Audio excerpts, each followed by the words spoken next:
এই বড়াটা এত মজা কি বলবো, এক প্লেট কেন আপনি অনায়াসে 2-3 প্লেট ভাত খেতে পারবেন এই বড়াটা দিয়ে। সবাই দয়া করে কিন্তু 2 মিনিটের ভিডিওটা দেখে একটা কমেন্ট করে যাবেন। এর আগে মাকে দেখতাম প্রায় সময় এই বড়াটা বানিয়ে আমাদেরকে খাওয়াতো, এই থেকেই তো আমার কাছে 1 নম্বরের তালিকায় চলে গেছে এই বড়াটা।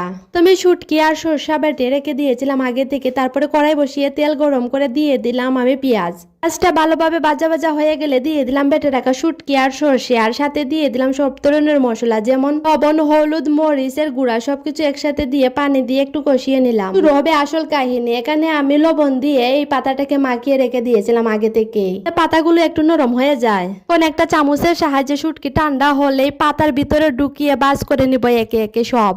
এমন ভাবে বাজ করতে হবে যাতে তেলে যখন ছাড়বো তখন যাতে খুলে না আসে সব শুটকি। না, এই রেসিপিটা কেউ তৈরি করে খেয়েছেন কি না, না খেয়ে থাকলে অবশ্যই একদিন ট্রাই করবেন, অসাধারণ লাগে কিন্তু খেতে। আমার মতো যারা শুটকি লাভাররা আছেন তারা এই রেসিপিটা একবার করে খেলে আর বলবেন না, শোনায় সুহাগা হয়ে যাবেন একদম। সব একসাথে বাজ করা হয়ে গেলে এখন কড়াই বসিয়ে তেল গরম করে একে একে ছেড়ে দিব বড়া। আপনারা চাইলে এই পাতাতে গুড়ি বা আটা ইউজ করতে পারেন, আর আমি যেহেতু এভাবে খেতে পছন্দ করি তাই আমি কোনো কিছু এড করলাম না। আপনারা চাইলে বেসন বা গুড়ি দিয়ে এগুলা বাছতে পারেন, তাহলে কিন্তু অনেক মজা লাগবে। আর আমার যেহেতু এভাবে খেতে পছন্দ বা আমার এখন খেতে এরকম ইচ্ছা করছে তাই আমি এভাবে বানালাম আজকে, যাতে ভালোভাবে মুচমুচে হয় সেই জন্য আমি অল্প আছে উল্টিয়ে পাল্টিয়ে ভালোভাবে ফ্রাই করে নিচ্ছি। দেখুন না কত সুন্দর লাগছে আমার এই রেসিপিটা, সবুজ সবুজ।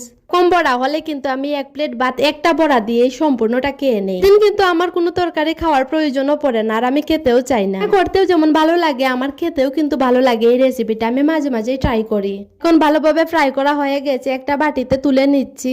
আমার এই সহজ সরল রেসিপিটা আপনাদের মাঝে কেমন লাগলো মহামূল্যবান বক্তব্য জানিয়ে যাবেন কমেন্ট বক্সে। আর যারা যারা আমার ভিডিওটা এতক্ষণ ধৈর্য সহকারে দেখেছেন তাদেরকে অসংখ্য অসংখ্য ধন্যবাদ। ভালো থাকুন সবাই।